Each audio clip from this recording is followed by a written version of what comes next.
रुकन assembly Tandur B मनोहर रेड्डी ने कहा कि कांग्रेस हुकूमत का मकसद हर शख्स को फलाह स्कीमें फराहम करना है जो अहल हैं। गुज़िश्ता रोज़ हुकूमत की जानिब से आगाज़ करदा ग्रामा सभा इजलास जारी है। चुनांचे आज रुकन असम्बली मनोहर रेड्डी ने कस्बा के 33वीं वार्ड के बसावना कंटा में मुनक़दा वार्ड मीटिंग में बतौर मेहमान खुसूसी शिरकत की। सदरनशीन बल्दिया स्वप्ना परमल, मार्केट कमेटी चेयरमैन पी बाल रेड्डी, वार्ड काउंसलर प्रवीण गौड़ ने पार्टी कायदीन के साथ वार्ड मीटिंग में मुस्तहक़ीन की जानिब से दरख्वास्तें वसूल की। इस मौके पर रुकन असम्बली मनोहर रेड्डी ने खिताब करते हुए कहा कि गरीबों को मकानात और राशन कार्ड फराहम करने का सोहरा कांग्रेस हुकूमत को जाता है। उन्होंने कहा कि कांग्रेस हुकूमत इन 6 ज़मानतों को नाफिज करने पर तवज्जो दे रही है जिनका इसने इंतखाबात में वादा किया था। उन्होंने कहा कि उन्होंने रैतू भरोसे के जरिए किसानों को माली इमदाद फराहम करने के लिए इक़दाम शुरू किए हैं और इंदिरा आत्मा भरोसा के जरिए मजदूरों को इस माह की 26 तारीख से नई फलाही स्कीमें मुतारिफ कराई जाएंगी। उन्होंने कहा कि कांग्रेस ने फलाही स्कीमों को लगातार नाफिज करने की जिम्मेदारी ली है। ఎవరికైతే భూమి లేని నిరుపేదలు ఉన్నారో వారికి అందరూ కూడా ప్రతి ఒక్కరికి నెలకు ₹1000 ఇస్తామని చెప్పినాం। సంవత్సరానికి 12,000 ఇస్తామని చెప్పినాం। వారికి అందరూ కూడా ఇప్పించే బాధ్యత రేపు 26 తారీఖు నుంచి ఎవరైతే నిజంగా భూమి లేని వాళ్ళు ఉంటారో ఈ ఎంఆర్ఈజీఎస్ లో ఎన్ఆర్ఈజీఎస్ లో ఉపాధి హామీ పథకంలో 120 రోజుల పని దినాలు ఎవరైతే చేసి ఉంటారో వారికి అందరూ కూడా నెలకు ₹1000 సంవత్సరానికి ₹12,000 ఇప్పించే బాధ్యత ఖచ్చితంగా మేము తీసుకొని ఇస్తామని చెప్పి కూడా వేదిక ద్వారా మీకు అందరికీ తెలియజేస్తా ఉన్నాను।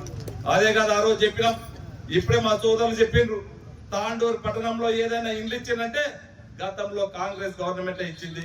ఈ రోజు ఇందిరా నగర్ కట్టినా, ఈ రోజు మాణిక్ నగర్ కాలనీ కట్టినా, ఏ కాలనీ కట్టినా, రాజీవ్ కాలనీ కట్టినా, ఇందిరమ్మ కాలనీ కట్టినా, గాంధీ నగర్ కట్టినా కాంగ్రెస్ గవర్నమెంట్ అనే కాంగ్రెస్ ఉన్నప్పుడే ఇవ్వడం జరిగింది।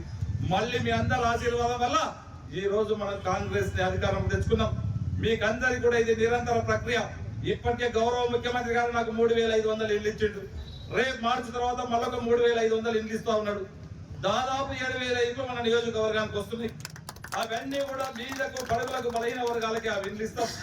మీకు పేదలకు నిరుపేదలకు ఎక్కడ కూడా ట్రాన్స్పరెంట్ గా ఎవరి జోక్యం లేకుండా నిజమైనటువంటి లబ్ధిదారులు ఎవరైతే ఉన్నారో నిజమైనటువంటి లబ్ధిదారికి మీ ఇంటికి వచ్చి సంక్షేమ పథకాలు ఇల్లు లేని వారికి ఇల్లు ఇస్తామని చెప్పి కూడా వేదిక ద్వారా తెలియజేస్తున్నాం। దీంట్లో ఎవరైనా అప్లికేషన్స్ లేని వాళ్ళు ఉంటే దరఖాస్తు పెట్టిన దీంట్లో పేరు రాని వాళ్ళు ఉంటే మళ్ళీ కూడా మీరు దరఖాస్తు పెట్టుకోండి। దయచేసి వాళ్ళు వీళ్ళు చెప్పినటువంటి మాటలు వినకండి। నేను ఇంకా మన గవర్నమెంట్ మన ముఖ్యమంత్రి గారు ఉన్నారు, మేము ఇంకా 4 సంవత్సరాలు మన ముఖ్యమంత్రి గారు ఉంటాడు, నేనుంటాను। నేను ఇంకా మీకు ఎక్కడ ఉన్నా కానీ మీకు అన్ని కూడా ఇప్పించే బాధ్యత నేను చేసుకుంటా, నేను నెరవేరుస్తాను। మీకు ఆ రోజు చెప్పిన తాండూరుని దిశ మారుస్తాను చెప్పిన, ఇదే తాండూరు పట్టణంలో ఇల్లు తిరిగినాం। ఆ రోజు తిరిగితే ఒకటే మాట చెప్పిండ్రు, మా తాండూరు పట్టణానికి మా ఇండ్లలో పిల్లలు ఇవ్వాలంటే ఇబ్బంది పడతా ఉన్నారు, మాకు రోడ్లు పరిస్థితులు బాగాలేవు, రోడ్లు బాగాలేవు అని చెప్పి రావుబాయి గారు, రజాక్ భాయ్ గారు, ప్రభాకర్ గాని మేమందరం కూడా పోయినప్పుడు చాలా మటుకు చాలా ఇంట్లో ఇవే క్వశ్చన్ చేసిండ్రు। మీకు చెప్పినా మీరు అవకాశం ఇవ్వండి, తాండూరు దశ మారుస్తాను చెప్పిన। ఇప్పటికీ ఈ రోజు వరకే గౌరవ ముఖ్యమంత్రి గారి సహకారంతో మన రోడ్ల కోసమే దాదాపు ₹800 కోట్ల వరకు ఈ రోజు తీసుకురావడం జరిగింది। అన్ని కూడా టెండర్ ప్రాసెస్ లో ఉన్నాయి, ఈ నెలలో వచ్చే నెలలో అయిపోతాయి। అన్ని రోడ్లను కూడా మీ అందరి ఆశీర్వాదం వల్ల గౌరవ ముఖ్యమంత్రి గారి సహకారం వల్ల తాండూరుని అన్ని విధాలు అభివృద్ధి చేసుకుందాం। తాండూరు పట్టణం ఉంది, ఒక వర్షం వస్తే మొత్తం ఇండ్లకు నీళ్లు పోతున్నాయి। నేను దగ్గరుండి చూసిన, ఆ ఇండ్లలో పోయి చూసిన, ఏ ఇంట్లో నీళ్లు పోతా ఇండ్లు తిరిగినా, చిలకవాగు తిరిగినా, చిలకవాగు ప్రక్షాళన చేయాలని చెప్పినాం।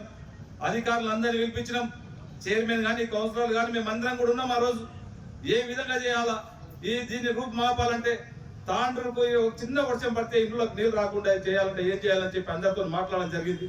చిలకవాగు ప్రక్షాళన చేయాలని చెప్పిండ్రు, ఎంబడే దానికి 16 నుంచి 20 కోట్లు పెట్టినాం। అవి కూడా సరిపోవంటే ఇంకా గౌరవ ముఖ్యమంత్రి గారిని అడిగి ఇంకొక 20 కోట్లు పెడతా ఉన్నాం। 40-45 కోట్ల నుంచి చిలకవాగు ప్రక్షాళన చేసి తాండూరుకి ఎక్కడ కూడా నీళ్ళు ఇబ్బంది లేకుండా చేద్దాం। అదే కాదు, ఇంకా కూడా ఈరోజు గొల్ల చెరువు ఉన్నది, చిన్న వర్షం పడితే మొత్తం కప్పంతా కూడా చెర్లపోతుంది। దాన్ని ఏం చేయాలని చెప్పి జుబేర్ కానీ చైర్పర్సన్ కానీ వాళ్ళ ఇంట్లోనే కూర్చొని అంత అధికారులను పిలుచుకొని మాట్లాడినాం। ఏం చేస్తే బాగుంటుందని చెప్తే దాన్ని కూడా నీళ్లు బయటకు పంపడానికి ఒక మార్గం చెప్పిండ్రు, దానికి కూడా ₹5 కోట్ల పెట్టడం జరిగింది। అది కూడా టెండర్ అయిపోయినాయి, అతి త్వరలో రేపు మాపు అది కూడా స్టార్ట్ చేయబోతున్నాం। అదే కాకుండా గౌరవ ముఖ్యమంత్రి గారిని మనకు దాదాపు 75 సంవత్సరాలు అవుతుంది మన మున్సిపల్